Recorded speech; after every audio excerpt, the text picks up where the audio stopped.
increasing force, the pressure will come. Galen.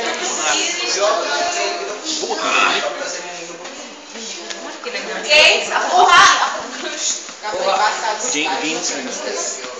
So, supine.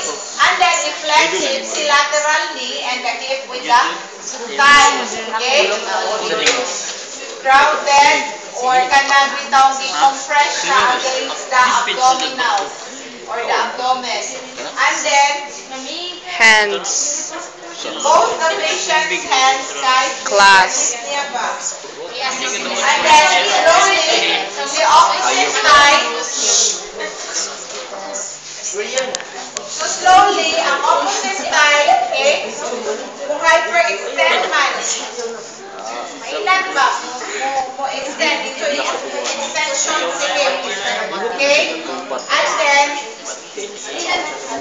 mo increase ang minimum force or hyperextension of the opposite hip. Okay? If inyo ni siyang idoon. Ha? So pain.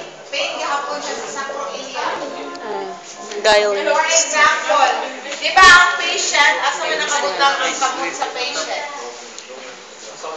Class. About the flex knee. Sa knee.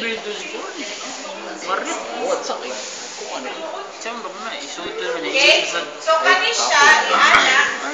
As you know, pain Okay, sa kita. hyperextend siya. So, pain siya sa Sacroiliac.